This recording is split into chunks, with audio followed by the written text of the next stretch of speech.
Yeah, I was in I was in bands up until high school, man. Yeah, that's kind of how I got into art. Was music. Really? Yeah. All right, Really? we're ready to rock. Let's go. Yes, sir. You are here and now with Brandon and Joe. I'm Joe. And I'm Brandon.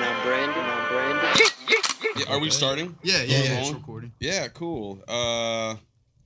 Yeah, so I'm sorry. Here, let's do it like this then. Let's what? So, how old were you when you got into music? let's see. I started playing guitar when I was in, I don't know, 5th grade. Okay. And yeah, I started doing like little, jam sessions at my friend's house in the garage, and really got into like punk music and like Red Hot Chili Peppers and early grunge. And I was in a band called Cucumber Jones, and we were like kind of like a ska band, kind of like a No Doubt kind of like 90s ska. Okay. And we actually got pretty big. I did the logo, the Cucumber Jones logo, and really that was kind of the launch of me being an artist, because I drew as a kid, but it was always more music. And my art teacher said to me, she's like, who did your art? And I was like, I did. And I was really into video in those days too. I was doing a lot of like, VHS video or VHS-C video. And so she sent me to a summer art program in Brooklyn, New York. Damn. And that's what changed it all, man. She sent me to Pratt Institute for a summer art program. And, St. Louis kid first seeing New York at such a young age. And, yeah, man, it changed my life. And seeing all the graffiti there, like that's the birth pretty much of graffiti. And along with that, I saw this guy, Keith Haring, which my kitchen is covered with his art. But he was like kind of the first street artist, which that's what I am. So ever since then, I really, I just started doing art, from that point on. I mean, it's harder to be in a band than, do your own thing, Yeah. So, yeah. So where did you grow up in St. Louis? I grew up in Webster. Webster? Rose area, right outside the city, and went to Webster Rose High School. And yeah, dude, our band actually we were a high school band, so like, we got pretty big in that scene. And it was cool, man. It's really I'm super grateful for the life I've lived, man. I've lived a really cool life. I really I've always been able to do what I love, man. So Hell yeah, dude. Yeah, that's awesome. You said your grade school teacher recognized your art? It was my high school art teacher. High school. Yeah. Okay. I was 17. And you just like growing up, did you do any classes or anything with art, or was it all self-taught? I started out at Catholic school, and they didn't really know how to handle Peat Wollaeger at Catholic school. So I actually got sent to this place called the College School, and it was a grade school for, maybe kids with ADD or whatever you want to call it. And honestly, it was super rad because it was part of Webster University, and it was almost like an experimental learning class. So instead of like, sitting in desks from Catholic school and calling our teachers by their last names, we call all our teachers by their first name, like Judy or Bill. We sat on like carpet squares. We didn't sit in desks. If we wanted to learn about like caving, they'd actually take us to a cave. If we ever wanted to do like, no shit. Like we had this one thing called the urban experience where we had to find a job in the city. So in 7th grade, I got a job at the Fudgery down at Union Station, and no shit. It was seriously like such a cool opportunity of schooling. And yeah, so that was the grade school. And then I went to 1 year at CBC. Couldn't handle Catholic high school, even worse, all boys. Yeah. And then I went to Webster High School, and it was awesome. And it really, but really pretty much after that summer art program at Pratt Institute that my art teacher sent me to, I really more School of Hard Knocks, like instead of getting like a fancy graduation present or like tuition, my parents bought me a nice Macintosh computer, and I learned Photoshop and Illustrator, and some of the programs I kind of like download and learn that way because I couldn't buy the software, but I started doing like rave flyers, doing parties for raves, and worked at Kinko's back in the day, had like a little graphic design area where I learned how to do a lot of the software. And before you know it, like I was getting all these like DJs asking me to do their design work, and that turned into eventually Camel cigarettes. They started a new program after Joe Camel died. Like, you guys probably may or not remember Joe Camel was like a cartoon character to kind of promote cigarettes, and they canceled that, and they started doing like these rave parties. Well, I got to be the designer for all these rave parties that they throw in like, Chicago, New York, like, you know, I was based out of Chicago, but again, that was like kind of how I got into doing, you know, a lot of the graphic art that I do.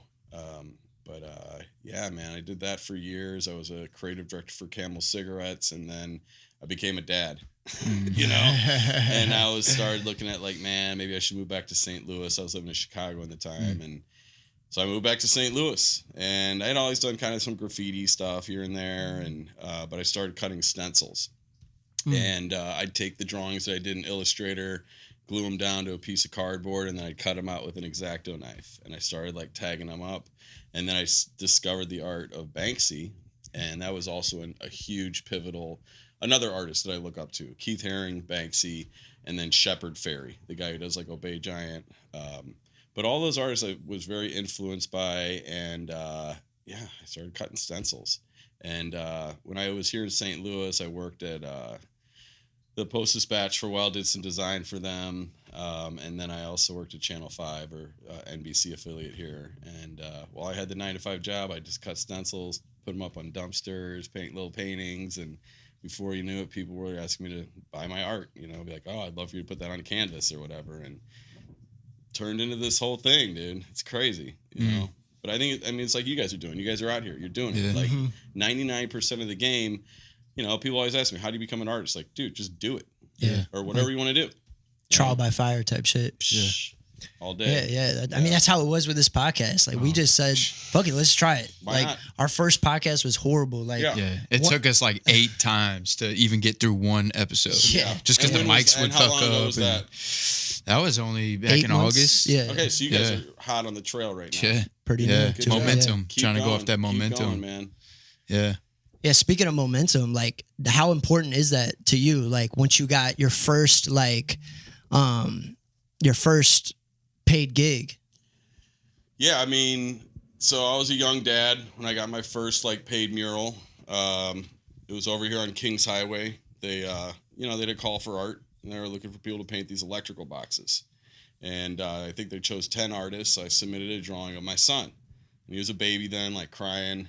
And yeah, man, it was like my first paid mural. I think it was like $400 to paint this electrical box, and I put my son up on it. It was right next to Children's Hospital on Kings Highway, so it kind of went with, you know, babies are born there. Yeah.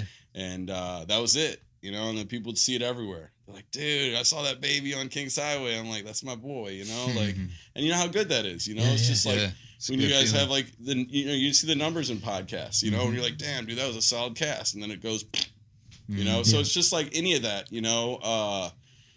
One thing I did too with that first mural was I painted a time lapse. You know, I've always been very good about documenting my art.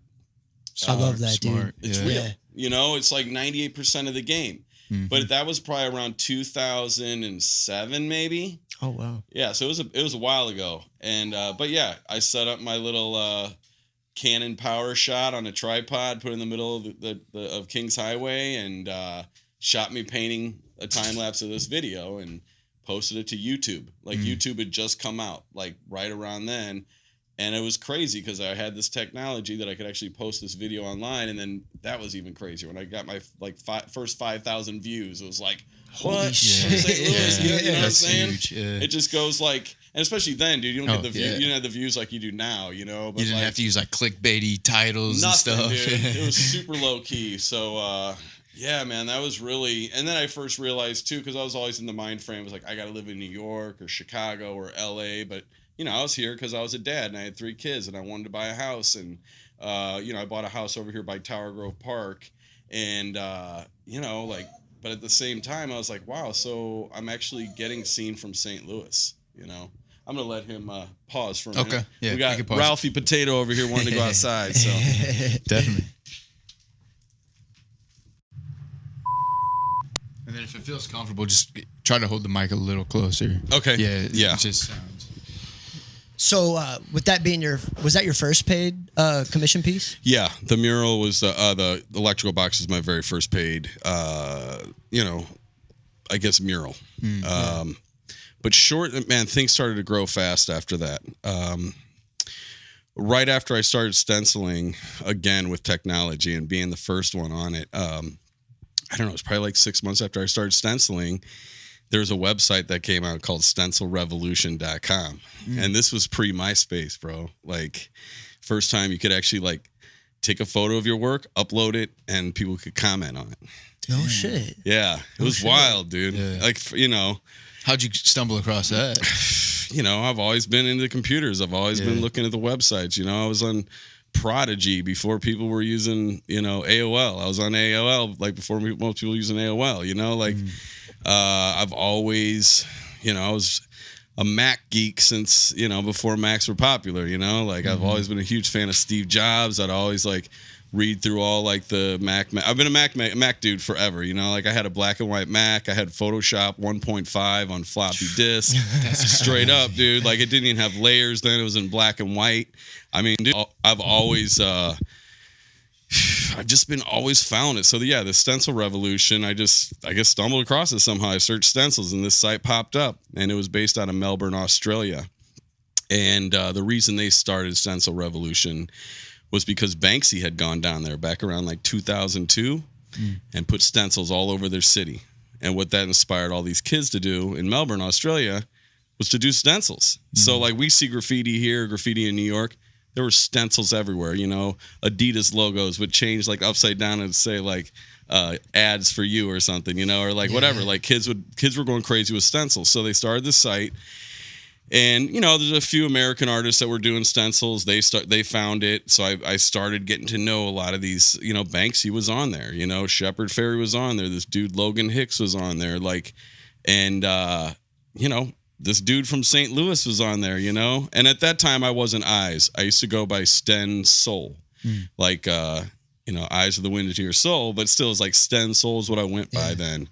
And, so a lot of that, at that time, I really wasn't doing the eyes. I was mostly doing portraits. So like I do like there's a Chris Farley portrait around here somewhere. That's super, right there. yeah, right there on the side. Like if you look closely at his eyes, you can actually see kind of the birth of like my eyes now. It's kind of like, so I started doing these portraits and mostly that's what I would do. Portraits of my kids, portraits of like, I did a whole series called Dead Fat Comedians. So it was like Chris Farley, John Belushi, Oliver Hardy.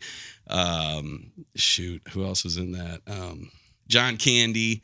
But it was all dead fat comedians, guys who were comedians that died. And but people really started liking that work. And I started getting shows in like San Francisco and started getting stuff in like London where I'd mail my stencils there. And it was just like, all of a sudden, Mountain Dew, I guess, had seen like that baby video I was telling you about. And they're like, oh, man, we really like that. And we'd love for you to design a Mountain Dew bottle. So that was the first major national like commission I got. That's insane. And it was insane. Yeah. So these are from the whole series. Actually, a buddy of mine made a lamp out of mine. Oh, hell so you can kind of see it here. Were you the only one? So you came up with this right here, right? That was my design. Mountain Dew never had this character on there before, right? So Mountain Dew started out with a hillbilly back in the day. Yeah. And, you know, their character was actually a hillbilly. So I did my own version of a hillbilly. But it was, kind of like a throwback for Mountain Dew. Yeah. But the cool thing with this is they put these in, you know, every Quick Trip and 7-Eleven across America, you know. And the other thing that was cool is they gave every artist like $10,000 to do an art show. Damn. Yeah. Holy shit. Now, what year was this again?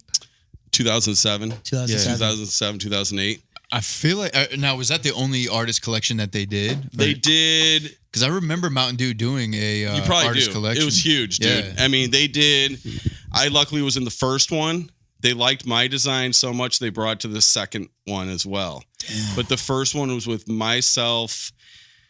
Oh God, so I'm gonna have to remember all the artists that were in it. But there was a 6-pack, so there were 6 artists involved. Like one was Troy Denning, a tattoo artist. I think Jeff Staple did one. I don't know if you know him. He's a fashion designer. Eric Hayes, a New York graffiti legend. And then me, this dude from St. Louis, like random, dude. It was totally random.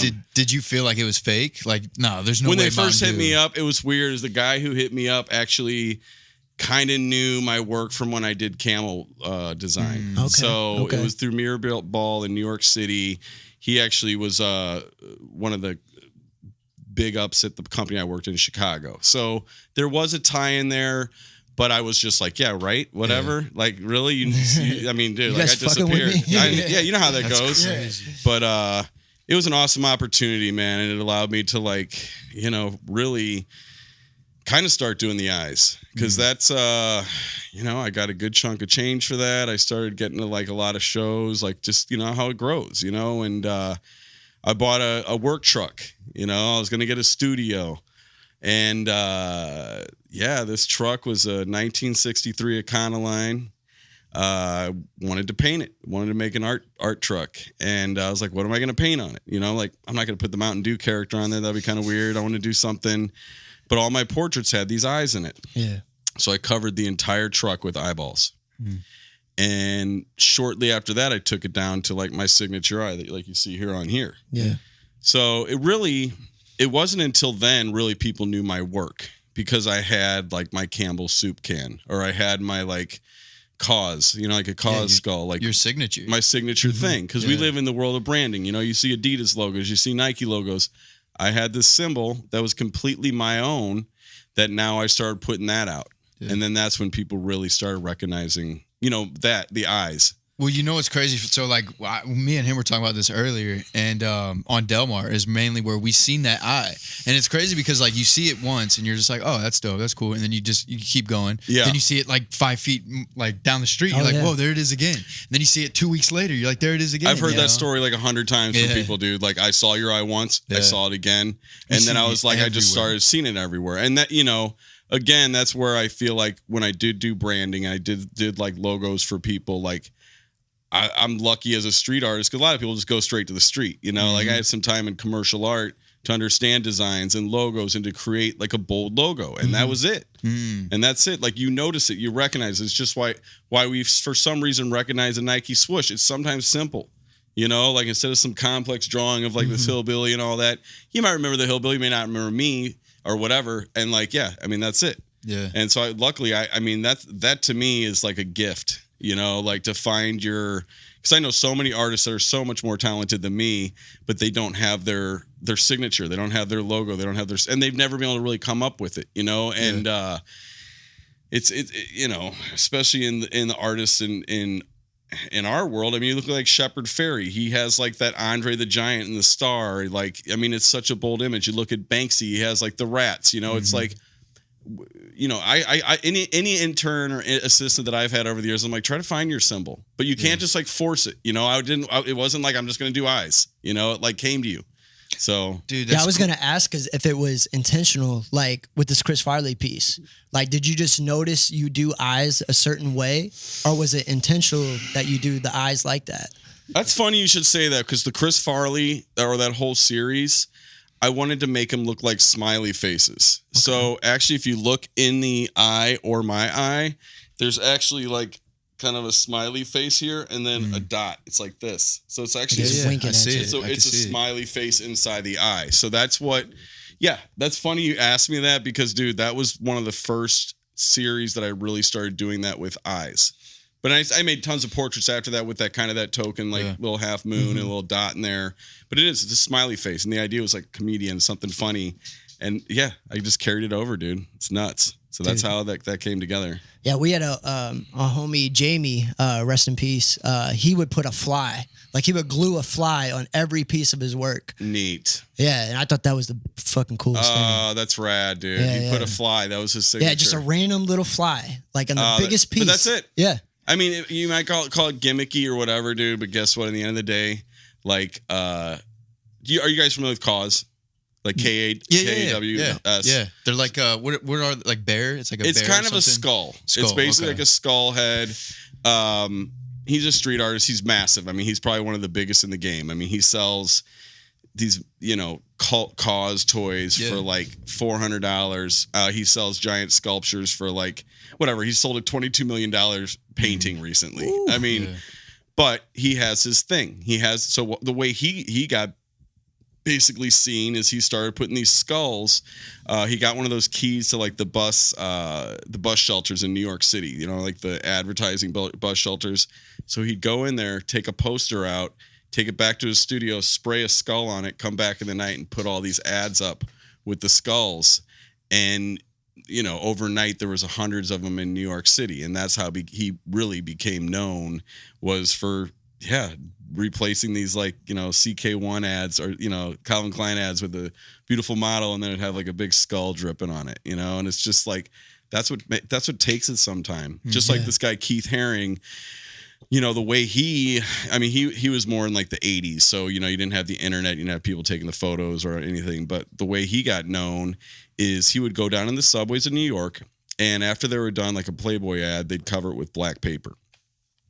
Well, they did that to all the ads in the subways. And one day he thought, he's like, man, I'm going to take chalk and do these real quick, like sketch drawings at every subway stop. So he'd hop on the subway, get off, do a quick little drawing, hop back on. And then cops would stress, they're like, dude, what are you doing? That's vandalism. He's like, it's just chalk. Yeah. So, but back in those days, like millions of people went through the subway. Keith Haring went from being known to like doing stuff for Madonna 2 years later. You know, like, and that's how it is. And it's tenacity. You know, like I am, everywhere I go, I put stickers on. Like I don't just slap stickers, you know. I'll find a fire hydrant, add 2 eyes to it. Like I bring it to life, I've seen dude. that. Yeah. I've been walking around and gas seen that. meters Totally. and like all that shit. And they stay longer for one. Yeah, dude, I'll respect the street. My motivation is not to just tag up or like put my name out there. It's more about like interacting with the environment and for people seeing it and being like, oh, that's funny, dude. I saw one of those eyes 2 days ago. Now I saw it on a fire hydrant. Now I see it like, you know, I always love finding those like sprinkler caps, like or the hose caps for like fire, like the fire extinguisher caps, you know, and I put 2 eyes on there. Like I just love doing it, dude, and I do it to death, you know. Like even when I'd take my kids on vacation, you know, in Florida, with, you know, my friends would be down in Florida the next week, being like, dude, I saw your eyes, you know, like it's just, I love it, dude. I'm gonna let my dog in. Pardon. Yeah, definitely. He's like, yep, I'm going back to bed. That's awesome.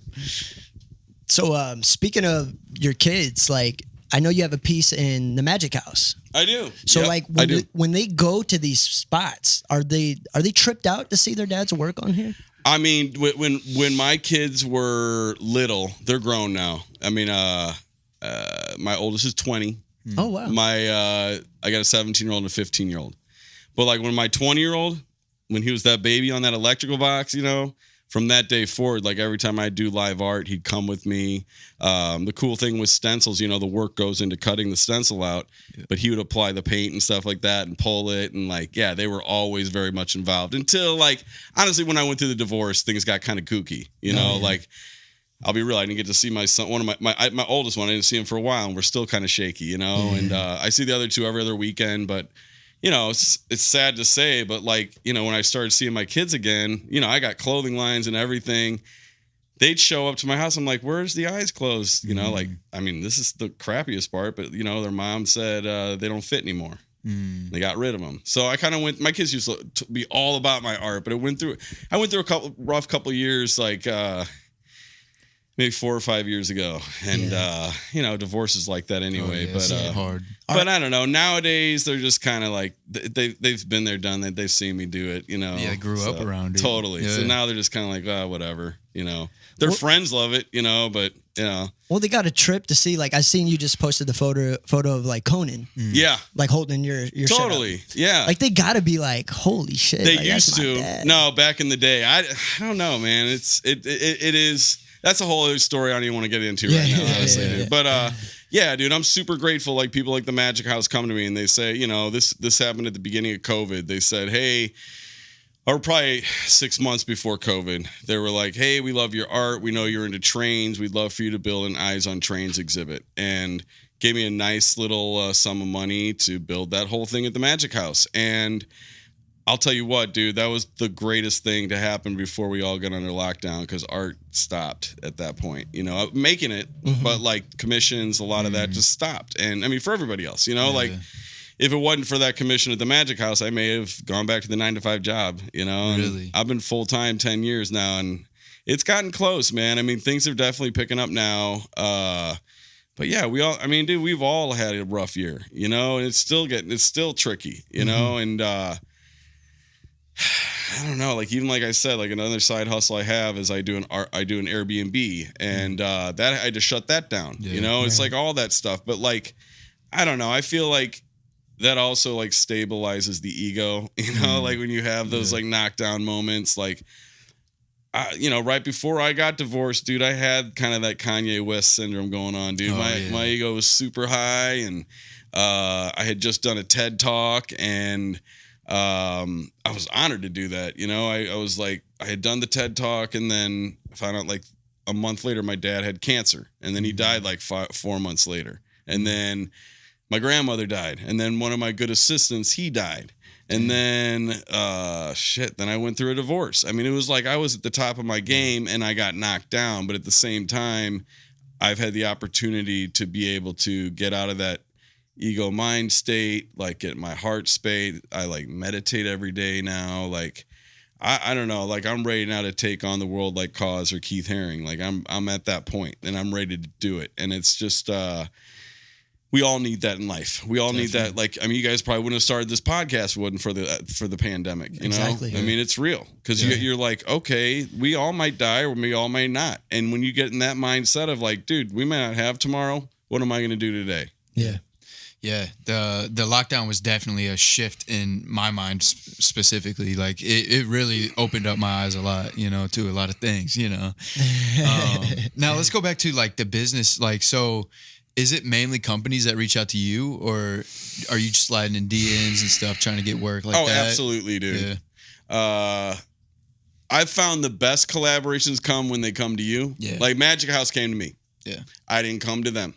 And there's a big difference between, of course, I do the Hey Misters all the time. If I'm about to visit a city, I'll be like, hey, I'm going to be in New York. Don't be afraid of hitting the DMs, man, because we live in that world now, especially from being in the Midwest or St. Louis. Hit up your home. Yes, DMs are great. You know, when things are going well, though, you kind of forget to do that, and you kind of feel like, you know, when you do get in that ego space, I don't need to do that anymore. Come to me. But even being on this Clubhouse lately, I've been talking to a lot of artists who are way more advanced than I am, and I asked them that question, and they're like, "Oh, hell yeah, dude!" I'm like, "How do you get those gigs?" So like, dude, I hit them up just like you do. And so that's the key. I mean, if anybody wants to get ahead or do things in life, hit them up. But the big difference when you hit someone up, it's like, you're not going to get paid as much. Yeah. You're not going to do it. They got the leverage. When they come to you, you got the leverage. Yeah. Yeah. And they got the leverage when you reach out. But yeah, I definitely DM. I love when people DM me. You know, I always encourage people to DM me. Like, if you got a question, you know, I'm no better than anybody else. I've had a lot of just great opportunities happen. But yeah, I'm so happy to share that with people because, like, I mean, all the successful artists that I have met over the years, going to Miami and New York and meeting in these different mural projects, is like the commonality is that they're all hustlers and they believe in what they're doing and they're not afraid to say, hey, can I paint that wall? Or sometimes I'm not afraid just to go and do it and ask for forgiveness later, you know, like, I mean, that's success. That's been my success, is always being like, hey, Has the business side skewed it for you at all? Like the art? Because you know how when things become work, it's like... I hate the business side of it, dude. I've always, you know, if I would, you know, like I said, I did a little summer art program. I think I did a little bit of Merrimack, but most of those were art classes. If I started over again, I would go get business classes. I've never taken them, you know.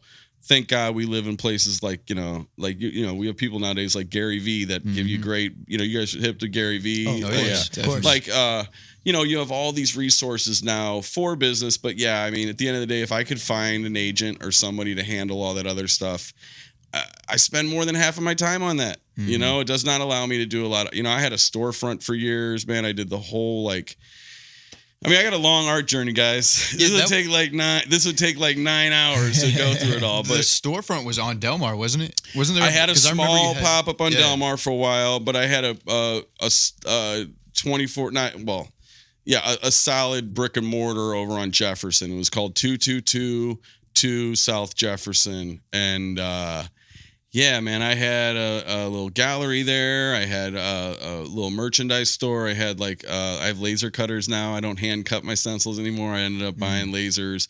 I had a whole studio there, everything under one roof.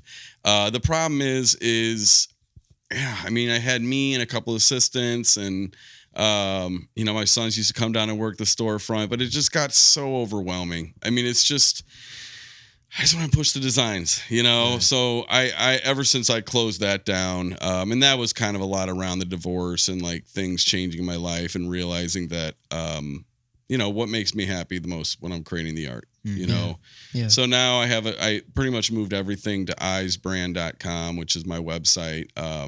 I do a lot of the made to order stuff, through like Printify but I make money in the middle of the night. I don't have to ship it out. I don't have like the fulfillment got crazy, like making all the products, like spending all the money to make, I was doing freaking anything from like leggings to like beer koozies to like t-shirts to like, I mean, you name it. I had all kinds of items, making pillows. And yeah, it's great making it, and there's a lot of money up front to make it. You make more money if you produce it and sell it, but now it's just like, dude, I upload my art. The order comes in, a company in California, direct to garment prints it and ships it out. And I probably get 10% of what that is, but all I really had to do at the end of the day is upload some of my art, so.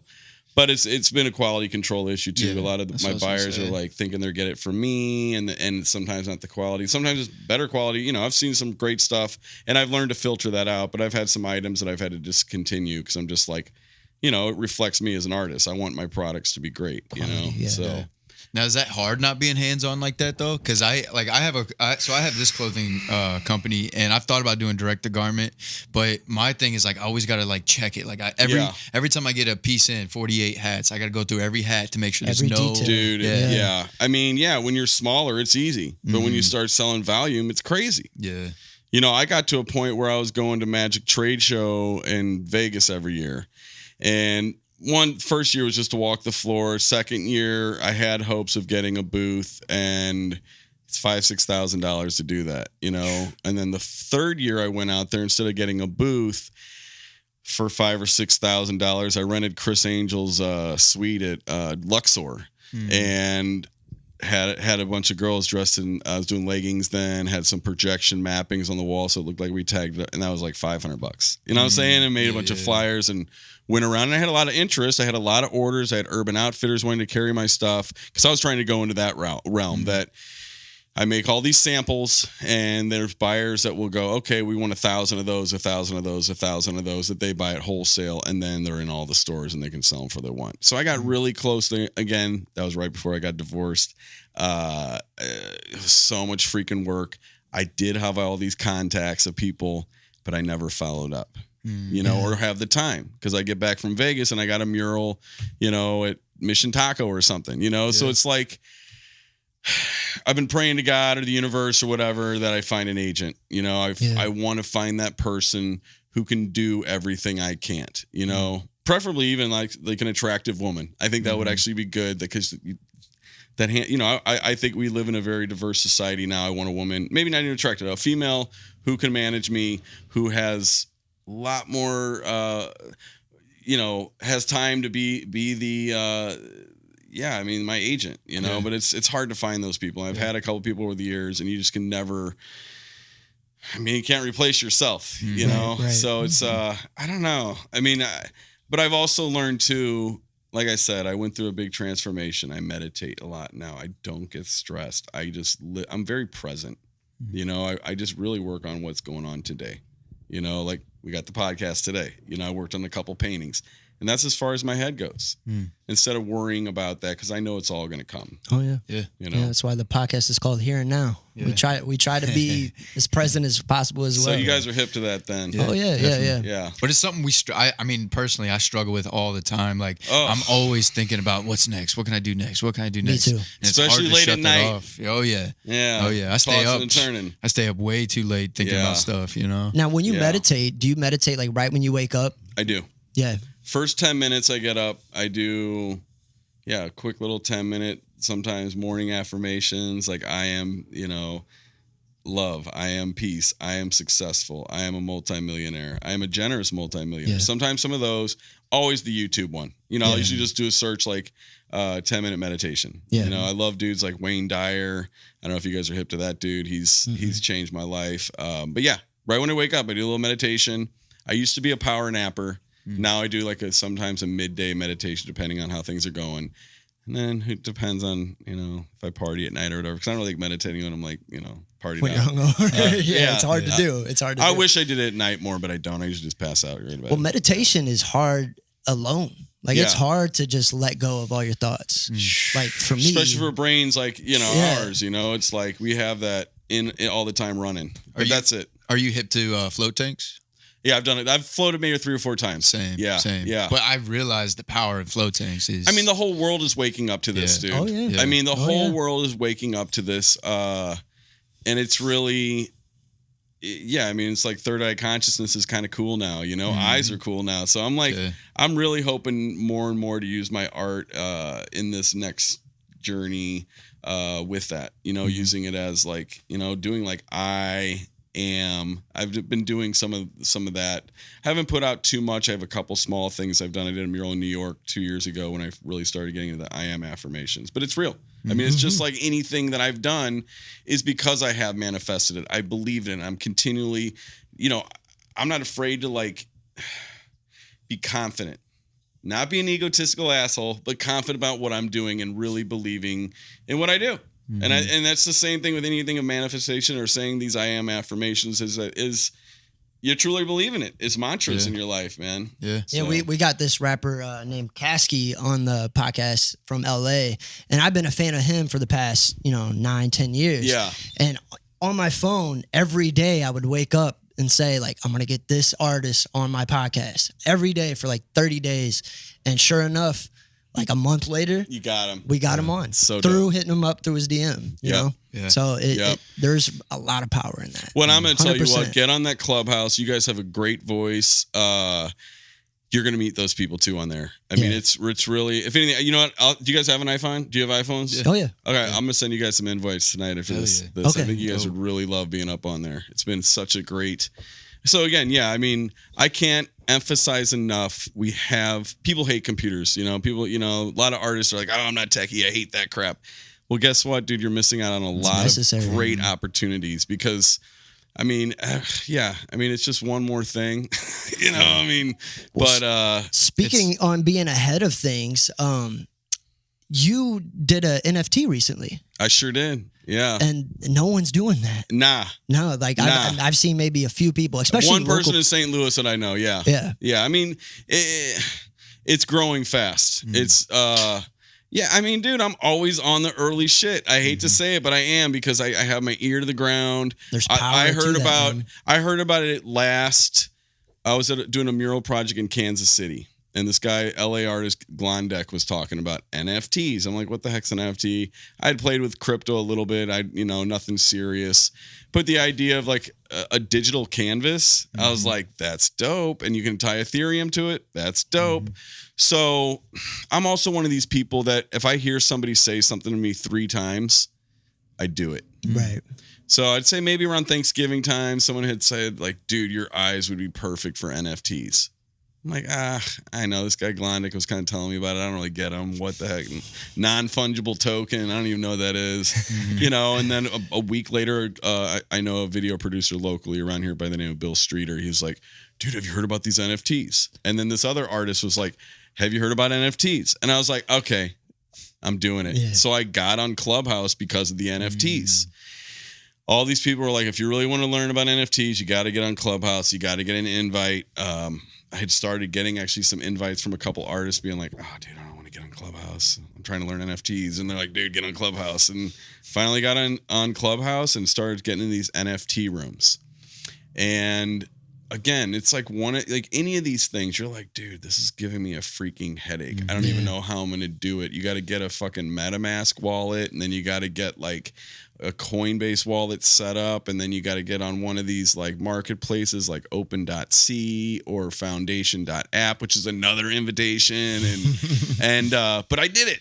I got in these Clubhouse rooms and started talking to other artists. I'm like, you got a foundation invite. And this artist I knew from LA, Allison Bamcat's like, well, I got one. If you're really going to do it, I'll give it to you. So she gave it to me. And, and then all the different things like, like learning about gas prices, and not like gas prices like gas, but like when you when you mint an NFT, there's like a fee that you have to first pay to the blockchain or something. I mean, it's all, I'm still not 100% sure on it, but like, you know, in 2 months, I got pretty knowledgeable to the point that I minted my first NFT maybe, I think in February.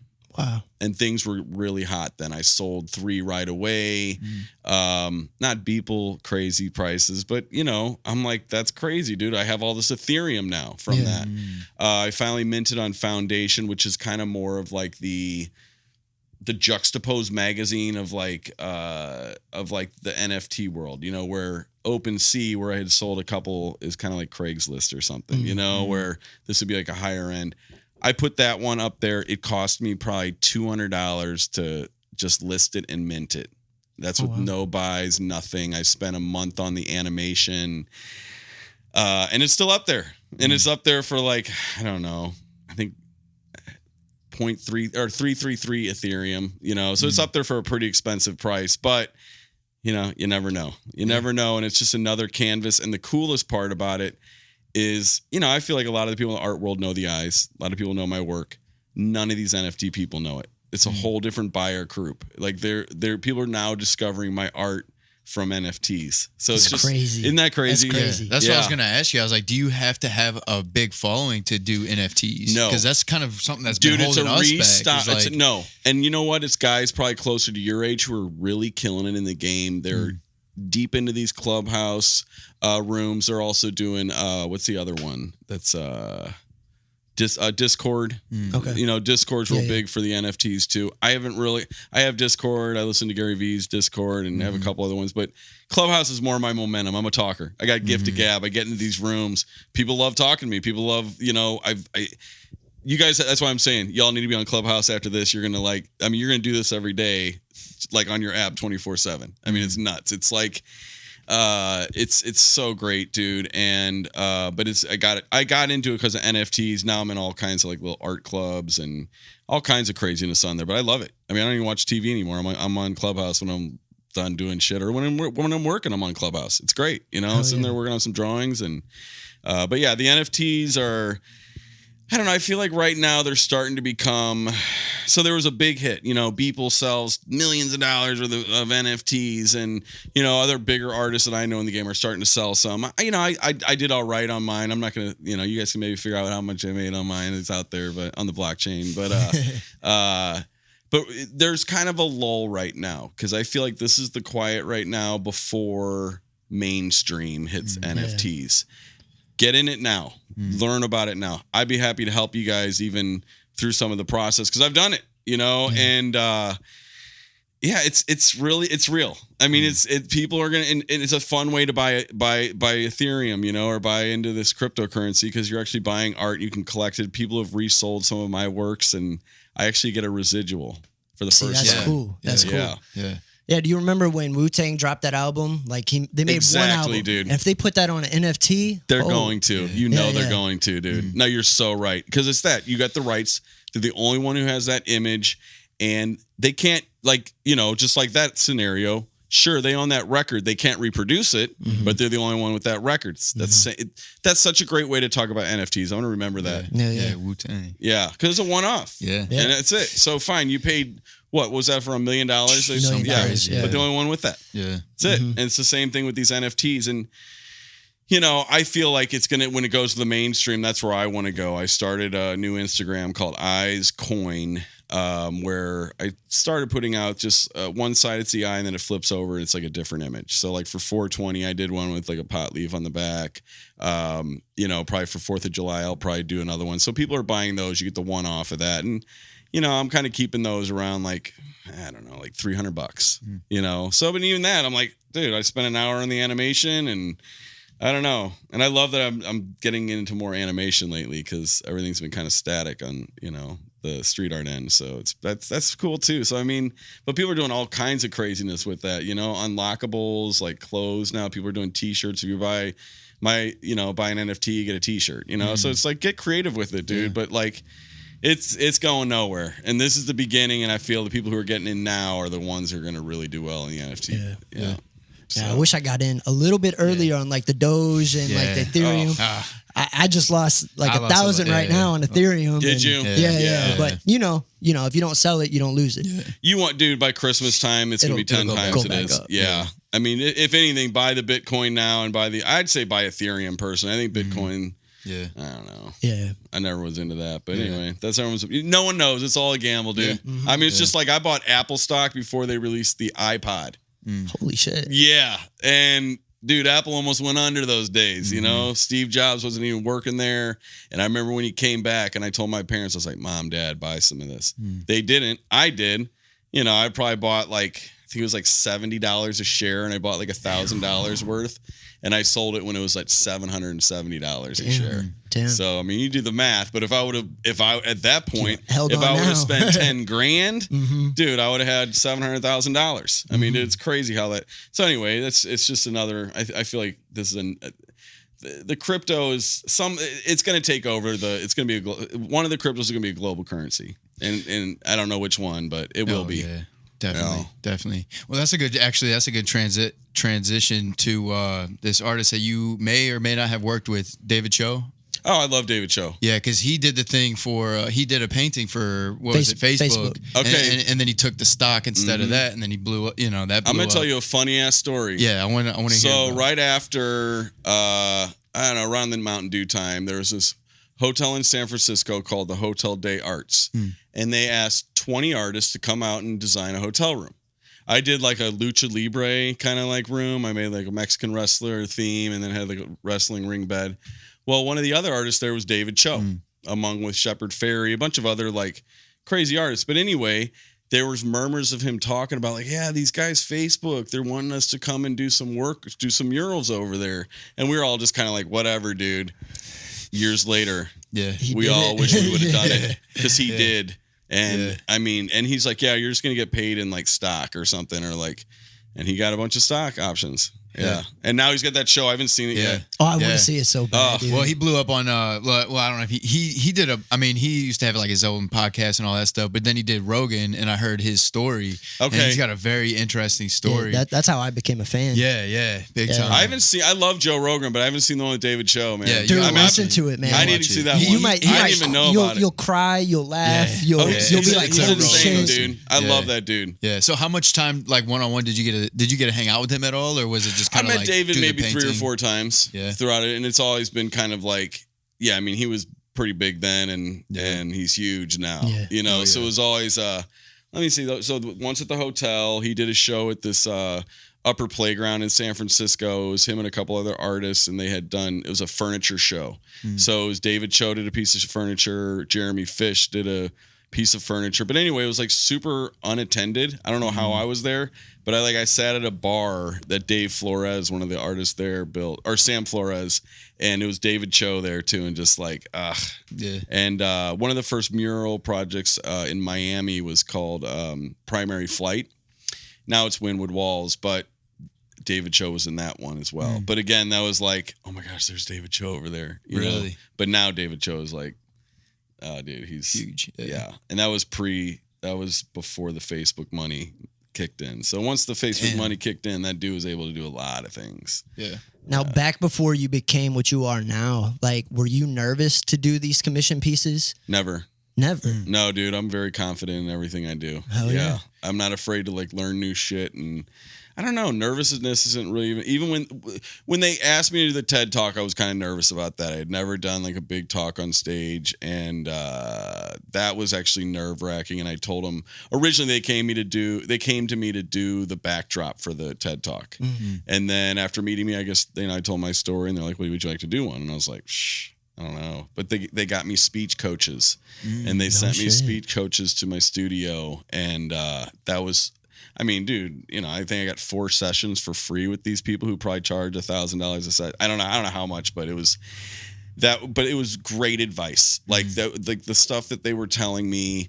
to be able to speak on.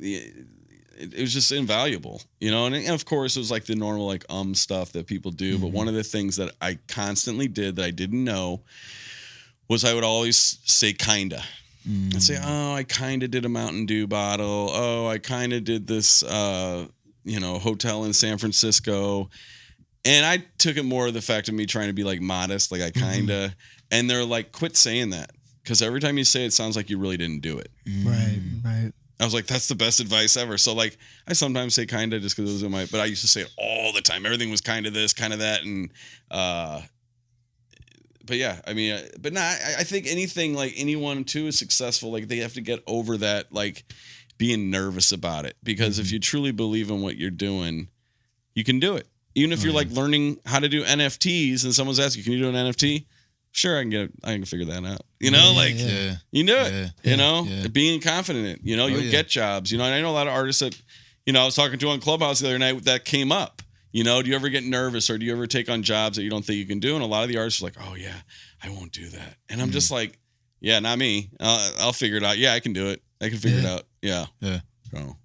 Yeah, one of the biggest, like, it kind of sounds dark, but like one of the biggest things that has motivated me in my life is like knowing one day I'm going to die, like knowing one day it's going to end. And it sounds kind of grim, but when you think of it like that, failing is nothing, you know, because the worst you're going to do is embarrass yourself, but that's not going to matter when you're gone. You know what I mean? Dude, that's a great, Steve Jobs, that was one of his biggest things too. I know that. You probably heard that. And, I heard him say that. Yeah. And it's real. And look what that dude did. I mean, it's insane, dude. Like, a lot of people have I'm a massive Steve Jobs fan. I got to only see him once in person, but that was probably one of the coolest days of my life. I used to do Flash animation and Flash design when I was working at the Post-Dispatch. I used to work at STLtoday.com and did a lot of their like banner ads. Anyway, they sent me to like a Flash program out in San Francisco.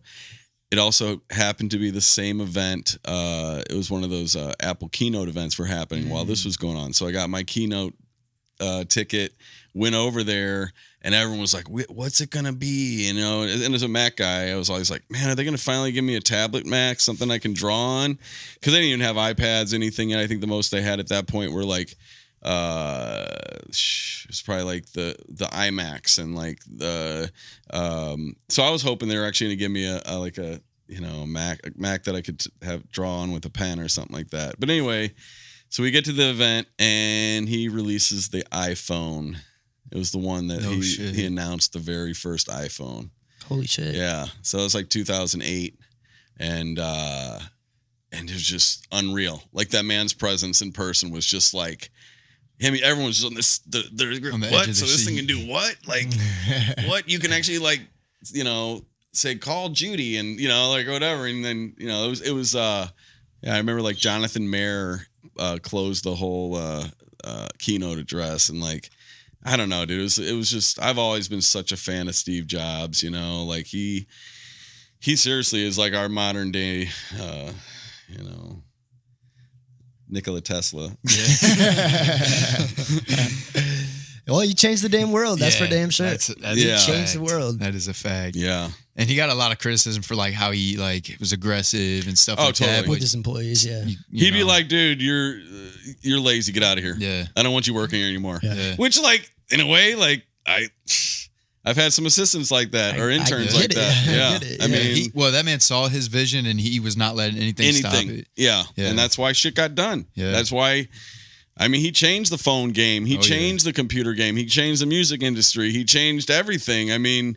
Even Windows bit off of the original Macs, like they were the first one to have like a little cursor and like Windows ripped it off, and I don't know, like I've always had and I'll be honest with you, ever since Steve Jobs has died, like what has Apple really put out? Like it's crazy to me. They're still, the best phone in my opinion, the best cameras and all that, but it's seriously just an extension of what he lit. So I'm hoping somebody comes along because just kind of funny, like the stuff they put out now, like it's like the AirPods and then they get rid of like the cord, what I mean? Like that's the shit that's like small changes. Yeah, just little changes, Yeah, who knows? Yeah, if he was still here. Come to each one of the I used to watch those keynotes on the web most of the time, and just every one of them was like, he'd bring out some whole new kind of thing. And you're like, whoa, revolutionary. Yeah. So now let's go back to the commission pieces. How much freedom do you get with those? Do they let you just run with it, or is it like every client's different? Like I personally do like the client that trusts me to do it. But yeah, at the end of the day, client's paying you money. What do? You get what they want.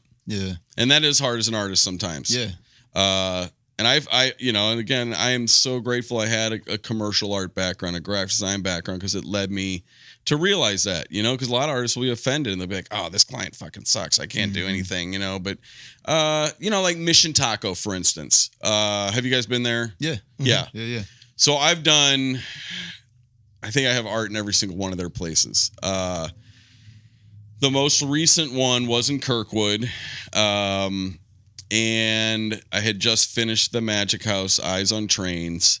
They opened a location about a block away, right in downtown Kirkwood. And downtown Kirkwood is train history. They got the train depot there.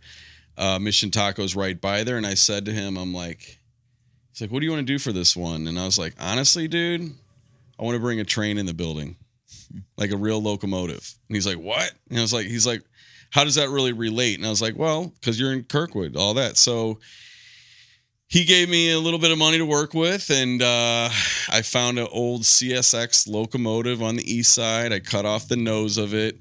I built a fake tunnel based off a real tunnel in Kirkwood. But essentially, when you walk into the Mission Taco now in Kirkwood, there's a locomotive coming through like a fake Wile E. Coyote tunnel into the dining room. And people every day take photos in front of it. It's weird enough from Mission Taco. And plus, like on the tunnel around it, I made it look like graffiti and stuff. So the way I tied in Mission Taco was like I put like El Loco, and I put like a corn fritter like stencil. Like it ties into Mission Taco. But I mean, they trust me in anything. I've done much work for them, and the Tilfords are super rad dudes. They're like, just, we'll do something cool. So those are the best. But again, Magic House was kind of tricky to work with. They had certain, stipulations.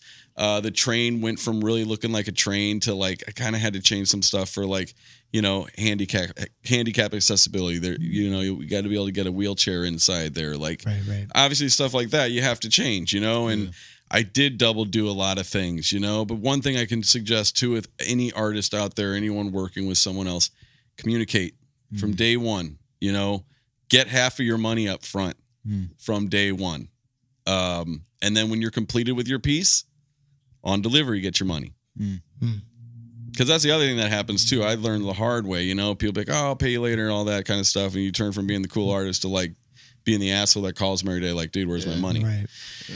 So, but yeah, dude, I'm so grateful for commissions. Commissions are the way to go too as an artist, like so many artists I know, or I did for years, would just like build up an entire body of work, have a art show, try to sell those paintings, where commissions are kind of guaranteed cash. If you want to be full-time as an artist, got to get the commissions, Now, do you see anyone walking around with like Eyez tattooed on? Oh, there's maybe 10 people out there that have my art. No shit. It's crazy. Yeah, that has to be a crazy feeling, because that's for life. That's mad respect. Yeah, that's mad respect. I love it.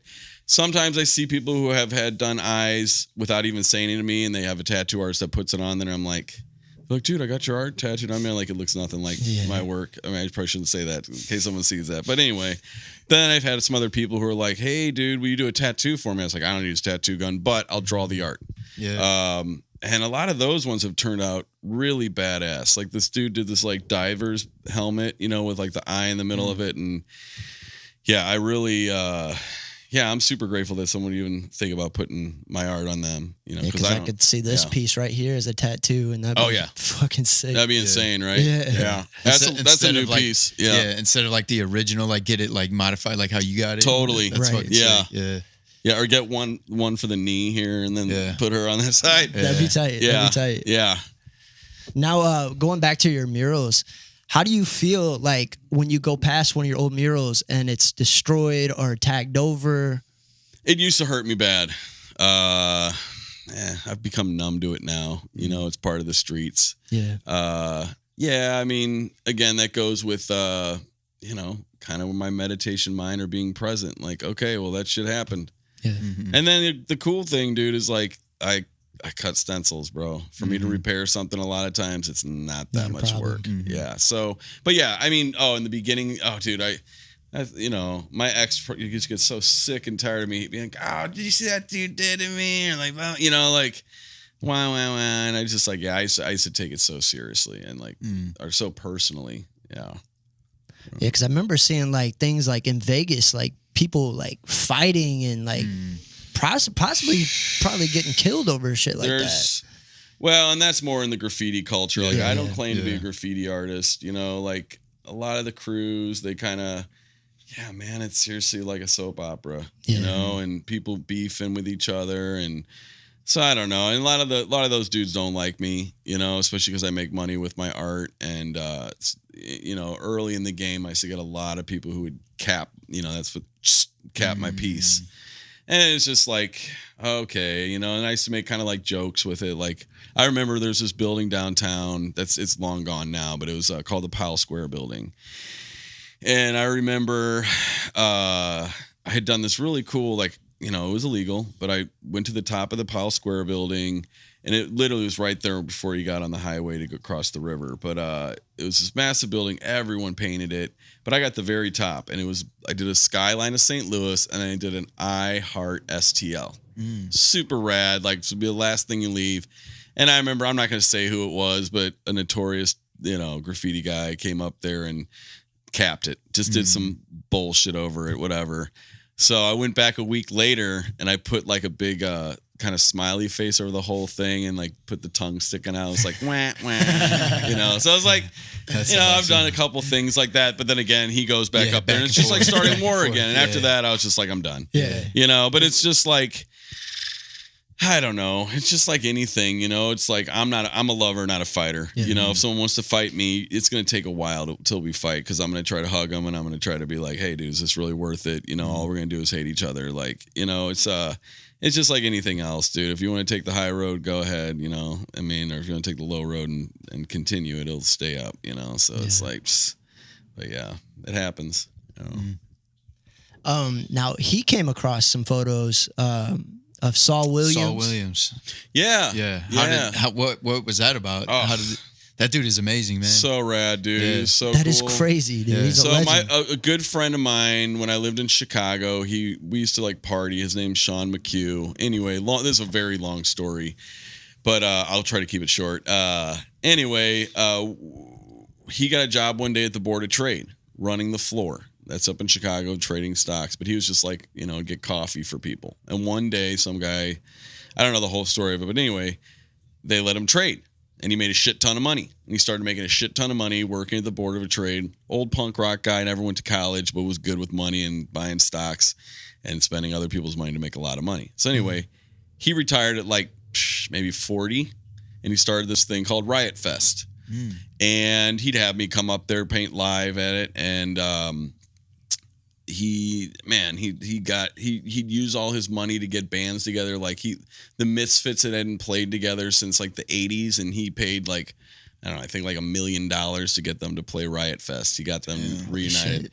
So that year, Saul Williams was part of Riot Fest, and every time I'd go up there, I'd get to like, I got first class treatment, hang out backstage, and just went back into one of the rooms. I had like this little electric mini bike that I'd take around the whole fest, and he's like, cool bike, and I just sat down and started chatting with the dude, and followed me on Instagram, and you know, every once in a while he'll comment on my work, and what an amazing soul that dude is. Definitely. Oh, yeah. Definitely. Yeah. Yeah, true artist, man. Yeah. Oh, true artist. Yeah. I mean, and there's no other Saul Williams, dude. No. And that again, there's no other Eyez, dude. There's no Peat Wollaeger, dude. Like, anybody I know that has been successful is what they do is they become themselves. And that's an entity, dude. Like, that's an entity. There's no other Andy Warhol. There's no other Keith Haring. You know, I mean, Saul's one of those people, man. And it's just like, that's a hard thing too for people to find, is there's no other Steve Jobs. I mean, come on, you know, like it's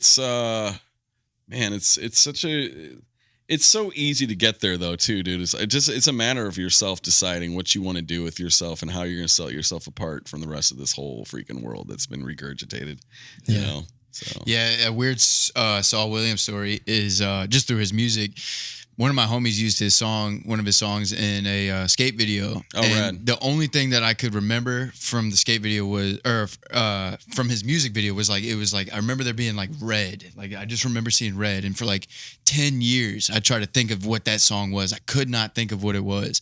And then eventually it just like clicked in my head. Like, because I would like stress about it. I'd be like, what was this song? I just got to forget about it. But you could never find it. But then I found it and it was Listed Demands. Oh, the song I Listed love that. Demands. And it clicked in my head. I was like, yes, thank you, God. Because that song is so amazing. And every year, like I take photos and every year I just do a recap of the year and I use that song, Listed Demands, to throw my photos on. But it was like for 10 years, I was trying to think of that shit. And it just clicked in my head one day. And that dude, reach out to him. Tell him that story, dude. Oh, yeah. Seriously, Definitely. man. It's like, it is cool that we live in this world now of the DMs and even more with Clubhouse again, dude. I mean, Saul's probably in some rooms. I haven't seen him in one yet, but you know, all it would take is be like, see him in a room, be like, hey, remember Ride Fest years ago? I was riding that mini bike back there. You know, I do the Eyez. Oh yeah, what's up, dude? And it's like, then you keep re-examining that, dude, and it's really. I don't know, man. It's such a special time, dude, in a weird, and it's a crazy time, dude. It's monumental what we can do and how connected we are to everybody right now. It's not far off, dude. So reach out. I'd love to hear what happens. Yeah, that'd be cool to talk to him. Dope, man. Now, going back to the TED Talk thing, so how did that even come about? Man, that's a great question. How did that come about? Because was that in St. Louis? Because I watched that this one. This was at the Sheldon. Man, I think I want to say they came to my studio one day, and I think they came to my studio. Oh, they asked me to. That's how it came about. They asked me to paint the backdrop. Oh yeah. That's how it came about. And then once. Started talking more. They asked me to do the TED Talk. And I was like, perfect. I'd love to. So yeah. Yeah, that's crazy because if you scroll through, you know, you got like Kid Cut. You got everyone doing TED Talks. And they're the best thing if you're in a bad mood. Oh, on a TED Talk. Yeah. I mean, it's insane. And it's amazing too how many people don't know what a TED Talk is, which I'm like, dude, you don't know what a TED Talk is? No. Go look them up. Oh, those are so great. I should have watched those years ago. Yeah. Yeah, they're great, man. What a cool thing. But I was in the St. Louis one. They did one, I guess it was 5 years ago here. So, but yeah. Did you have to remember that's like your whole thing? Totally, dude. Yeah. Yeah, and I have a big problem with that. Oh yeah, you know? I can see that being scary. So it's a one take type of thing too, right? And they're like live. It was like probably 35 minutes when I originally did it, you know, and they want you to get down sometimes like I think mine ended up being like 11 minutes, which was actually pretty long because they want you to try to tell your whole story in like 7 minutes and set up the slideshow and everything. And yeah, it was, but I did it. I pulled it off. Yeah. I cried a little bit at the end, you know, and, but it was definitely a neat experience. And it also has just something that like, you know, of course, like, you know, on my Clubhouse profile, I say, hey, search Peat Eyez on YouTube to watch my, you know, or search Peat Eyez TED Talk if you want to find out about the Eyez. You know, it's like, you know, it kind of helps, you know, like when now I can, like, if I do DM someone like, oh, I'm Peat Eyez, I've done a TED Talk, it just kind of gives you a little bit more credibility. You know, it's definitely one of those things that I've been able to use the past 5 years to, you know, if you want to know what I do, go watch my TED Talk. It's easy, you know, because it really tells a good story. You know, and I'd almost like to do one again because my life has changed so much since then, even, you know. So it's, yeah, it's definitely. I was super grateful for the opportunity. So yeah. Did you notice a change in your following after that? Like, did it do anything for you?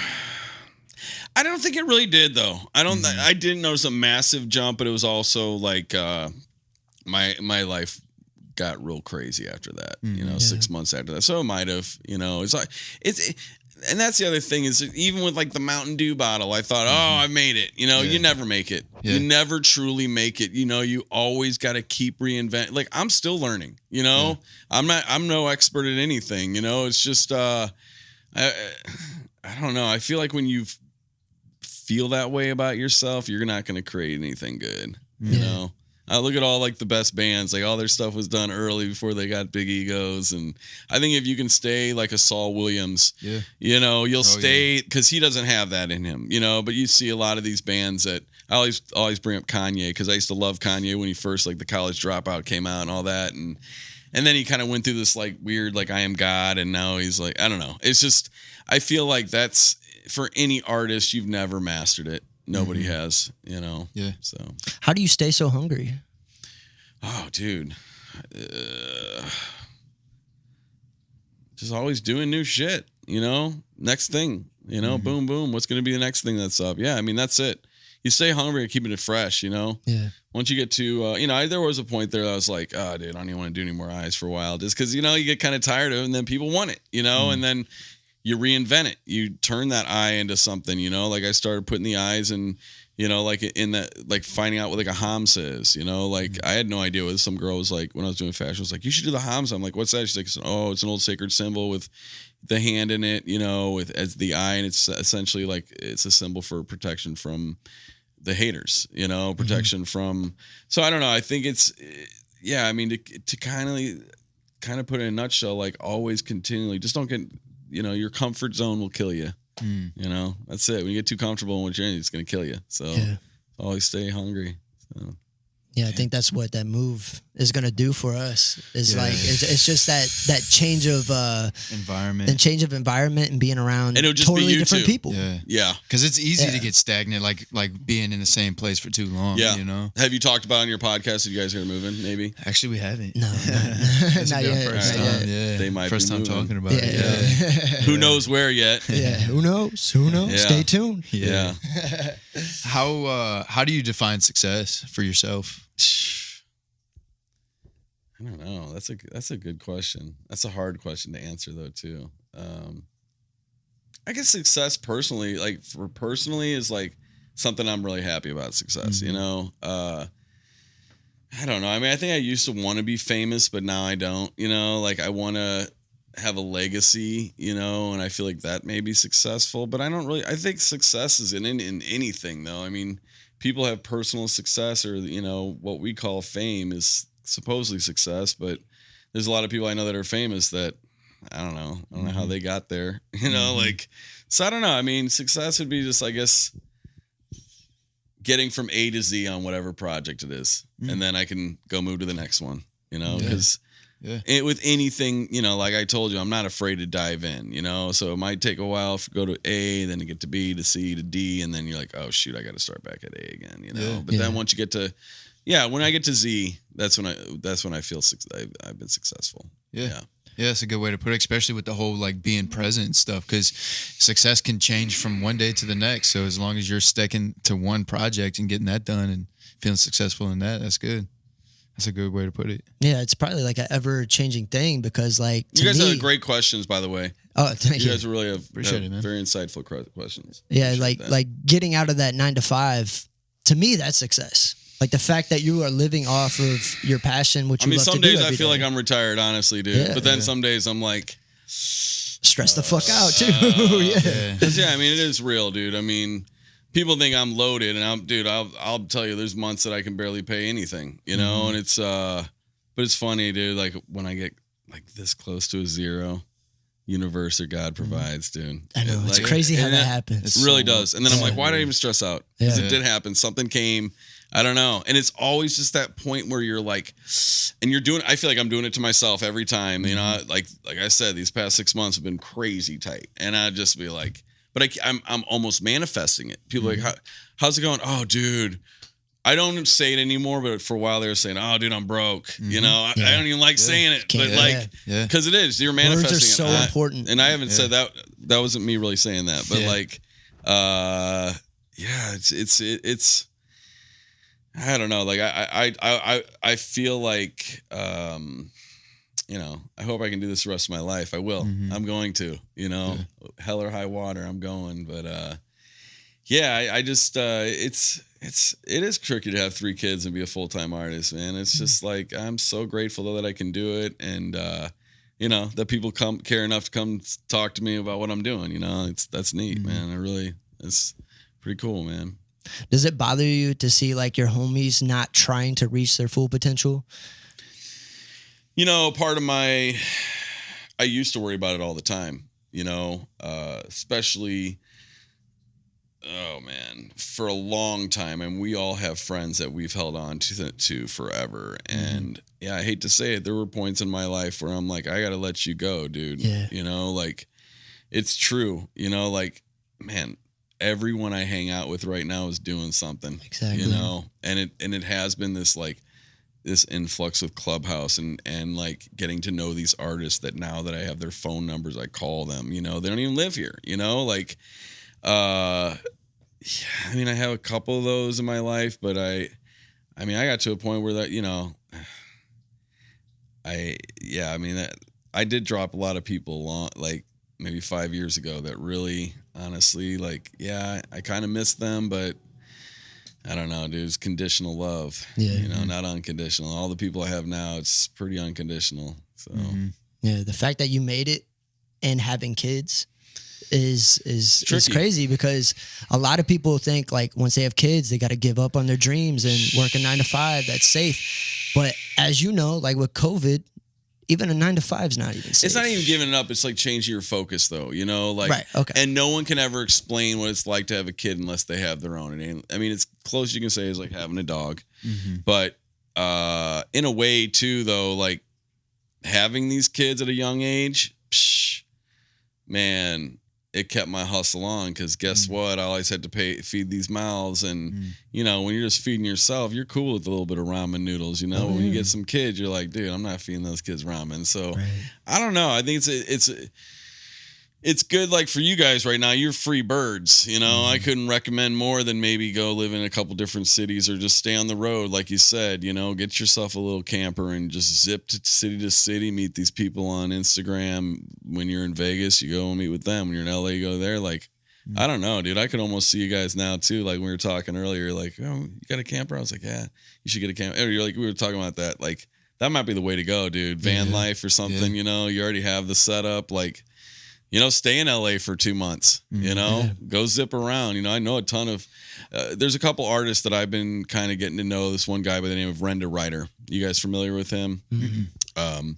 Those pieces over there that say like love, love, love, love, love, love, love, love all over it. Okay. Yeah, that's his work. And he's a traveling artist. He lives in his van. He goes from city to city, pretty much just painting words. He's Hnbj. He writes.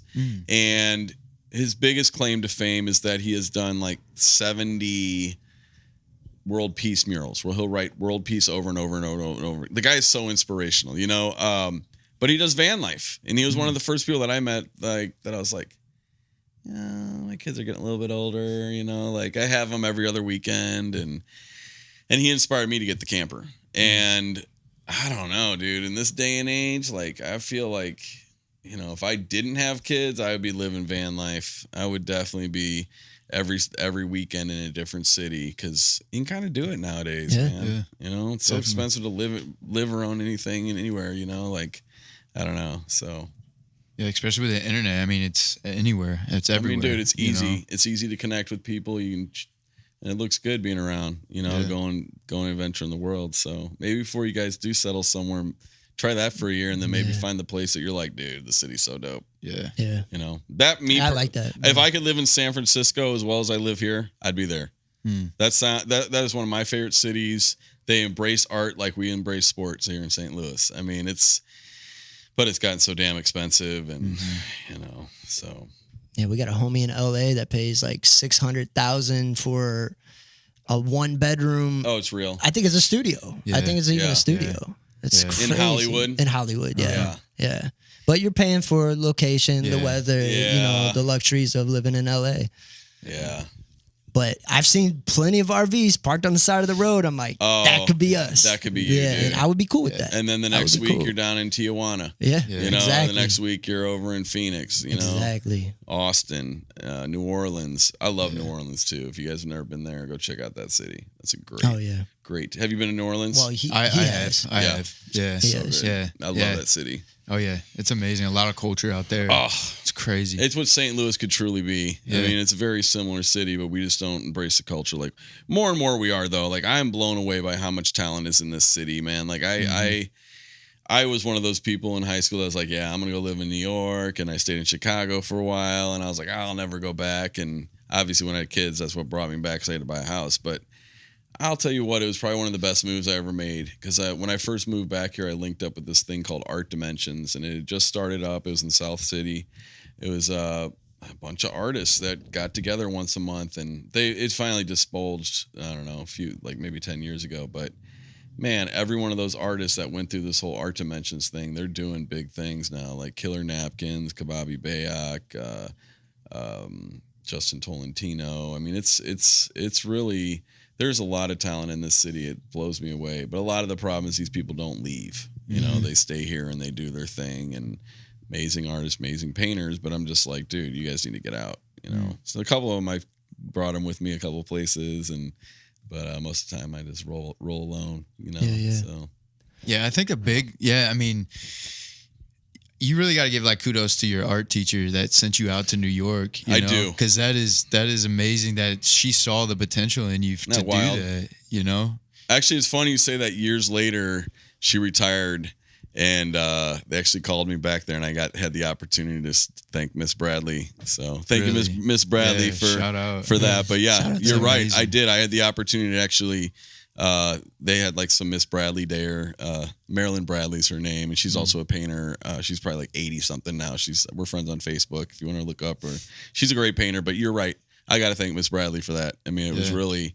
But it's those people in our lives, though, you know, you know, but I had the opportunity, too, to be like, nah, I'm not going to go to New York, or, you know, my parents probably wouldn't let, you know, or whatever. But you're right. That was definitely, she's one that I pay a lot of tribute to, and, you know, I should probably paint a tribute painting of her maybe one day. You never know. Yeah, that'd be amazing. Because it's hard, because, like, sometimes the people closest to you are the ones that kind of discourage you the most a lot of times, you know. And my parents were definitely that way. My dad was one of those, you know. And, you know, and still my mom doesn't get what I do, but, you know, they love us regardless. But you're right. It's just like that traditional mindset of like, no, you got to get a job when you're young, stay there till you're 80, retire, whatever, you know. That's the sheeple. That's the sheeple mentality, you know, and it happens to so many people. And, you know, I am so grateful for a lot of the things that have happened in my life to pull me out of that. So, So do you got any up and coming projects? I always got upcoming projects, man. As far as like, you know, this is mural season. I need to get out and do some walls. I just got back from the New Jersey Mural Festival. It was kind of a cool opportunity. You know, they invited me to this. It's one of the first mural festivals in New Jersey. But it's always the case of like, oh, well, we don't really have a lot of funds for this. You know, we got you a big wall. We might be able to get you some paint. But it was, again, with like L'Amour Supreme, Ron English. There was like some huge names in art. And I was like, dude, I got to go do this. So my buddy's been working with Kevin Smith on CBD drinks. It's so he just did this Hnbj pop-up recently where he has his a Hnbj's branded like CBD. But anyway, long story short, I hit up my buddy and I said, hey, I've done a couple of videos, and I guess we didn't really go over this much in the podcast, but I've done some videos where I dress up like Keith Haring or Pee Wee Herman, and I actually paint a mural of them. I've done maybe, I don't know, a few of them. Like I dressed up like Steve Jobs once and did a mural. But anyway, I had him send Kevin Smith this saying, and the reason I brought up Kevin Smith, because he's from New Jersey. Okay. And, you know, I always kind of like Google a place, like see who's from there, like sometimes do a tribute to him. It's like, oh, Kevin Smith, perfect. Like my friend's already working with him. So he sent this video to Kevin Smith. And I was like, hey, I'd love to get some sponsorship for this mural. What I was thinking, I'll dress up like Silent Bob. So he loved the idea. You know, it wasn't a lot of money, but he gave me a little bit of money to dress up as Silent Bob and do a mural of Silent Bob in Jersey. So it was, if you go to my Instagram, you can kind of see it. But that was like 2 weeks ago. That was pretty fun. And then coming up, I don't really, I guess I have like a little trip with my kids. I'm trying to get to go to the Grand Canyon, you know, with my sons before they get too old. But I guess I don't really have anything. Oh, in the NFT space, though, I've just been invited to this virtual gallery. They're building like a 3D environment that you can walk through, like with the Oculus or something, and it shows everyone's NFTs. So that's something that's coming in July. Cool. I can't remember what it is. Like that's like that's pretty new. Yeah, that's new shit. So yeah, it's a 3D and virtual gallery that you can. It will show all the different artists' NFTs, and you can like click on it, and then you can buy it virtually. But in Oculus, it's crazy. I don't even have an Oculus, so I'm like, I'll be curious to see what happens. So yeah, that's new. That's coming up. I don't know. I've been doing a lot more painting lately. I have this vintage camper. It's a 1958 Shasta that is now set up as like a mobile storefront. I've been just randomly doing little pop-ups around town. My goal is obviously to take it on the road, go city to city, and do so. Yeah, check out my Instagram if you ever want to come to these pop-ups. I've been just kind of literally some days the day before I'll be like, hey, I'll be at Venice Cafe tomorrow if you want to come by, and people are coming by. So I've been doing a lot of that. Awesome. Like I said, I'm staying present with everything. I'm not getting anything too far planned in advance. So yeah, but yeah, it's it's exciting for like things to be just opening up. Like things are getting back to normal, and it's such a good feeling. It's so like, neat. we just went to this Soul Taco event with Busta Rhymes. Oh, were you there? Dude, backstage. Oh, hell yeah. Yeah, dude. Yeah. Busta was right there. I was like, he tried to get backstage. I was filming him. Yeah, I was taking photos. I thought cops were going to arrest you, How dope bro. was that event, though, dude? Amazing. God. It was amazing. And man. the crowd. I mean, and that's what I'm saying. A big crowd. The South City crowd, or like, the St. Louis City crowd is just, I don't know. I love St. Louis, dude. A lot of people give it a lot, but dude, those were the people there, dude. If you guys were there, then you know. Oh, yeah. Yeah, that shit was so rad. It was so fun. You ever do any work with Soul Taco? I have not. I know I'm that. surprised. Actually, when I was, the way I got backstage, I have these little mini bikes, and I just kind of just rode it back, and someone was like, "Oh, sure, Eyez, come on in," and I saw, what's his name, Jimmy? Dave Choe or something. Dave Choe, Yeah, I don't really know him that well, but he said hi, so I don't know. I've never done anything with him. I'd love to. Yeah, work we with love Soul Taco. I mean, I just ate there today. I'm we're trying huge fans. Yeah. Oh, dude, he's taking over Chicago next, I hear. Yeah. So. Yeah. Have you had him on the podcast? We want to. We're trying to manifest that. You're going to. Yeah. He's next. Yeah, he's going to get on. He'll be a good one. He's going to We'll get him on. Yeah.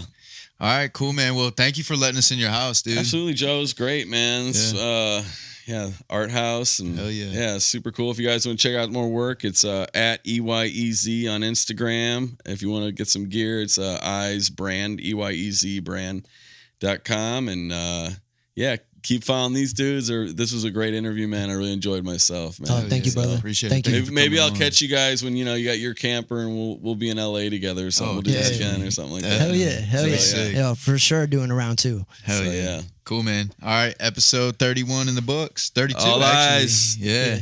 Yes, Hell sir. yeah. Let's go. Let's go. Yes, sir. You are here and now with Brennan and Joe. I'm Joe. And I'm Brandon. Here and now